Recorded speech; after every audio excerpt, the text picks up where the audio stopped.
They were not supposed to, but they confirmed everything. Chills down my spine. After that, things calmed down. Ted was still coming on campus. Don't ask me how or why, but he kept a low profile. He was not following us anymore.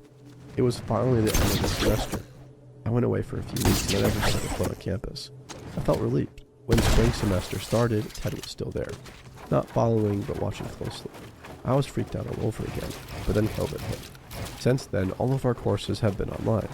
I have not yet seen Ted. I don't know if he's still creeping on people or if he is now officially a student. When I think of him, I'm still shaky. I just hope to never run into him again. You got a clogged drain?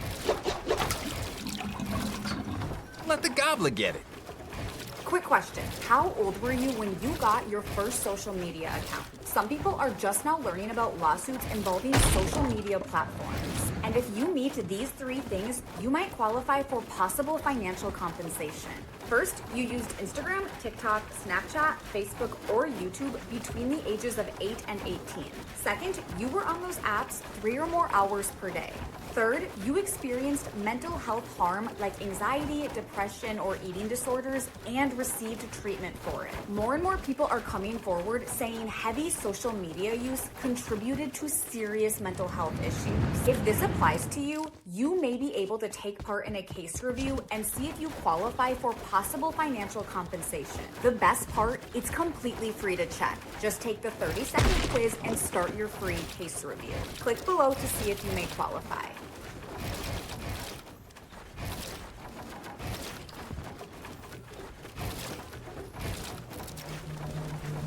The obligatory long-time lurker, first-time poster.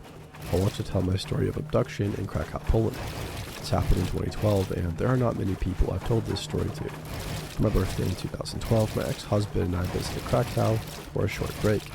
My main interest was to visit Auschwitz and the Jewish quarter of the city, and Chandler's factory, which is now a museum. We arrived just prior to the Christmas market's opening. I remember being disappointed that we wouldn't be able to experience this. We stayed in a very nice hotel. I won't divulge the name, but it was approximately 15 minutes walking distance from the main square in Cloth Market. It had a beautiful balcony over the river and was very nice with lovely, hospitable staff. I couldn't recommend this hotel highly enough. We flew in on a cheap budget flight around mid-afternoon and showered, changed, and got ready to explore.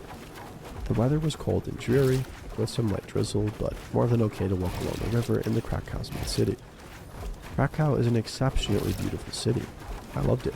We had a good look at the Cloth Market, ate a meal of matzo balls and stew in the main square under blankets and heated lights, watched the famous clock tower, and even managed to visit the lovely shopping center with excellent shops, where I purchased a lovely cashmere coat from Zara and an equally lovely hat and scarf. Given it's our first night, we had a few drinks, which turned into a few more. We ended up our evening in a lovely bar beneath the city. Most bars appear to be underground in the catacombs. I was overjoyed as a smoker. We are usually social lepers, but we could still smoke cigarettes in this bar. Around 1 a.m., we were tired and decided to head home to our comfy hotel. We made our way up the stairs from the bar to street level, and a taxi ramp was right outside. We jumped in a taxi and let the driver know our hotel location. Unfortunately, the driver would only accept cash, so we explained we would need a cash point at some time along the 5-minute journey to the hotel. He seemed to understand and was fine with this. At this point, I need to explain I had no mobile phone with me. It was back at our hotel. In those days, roaming had to be paid for, so we decided we would only take my ex-husband's phone. It was 2012, so I think I only had an old iPhone 3GS, and it was due for renewal. The 5-minute journey was uneventful, and we arrived opposite our hotel, which was a type of dual carriage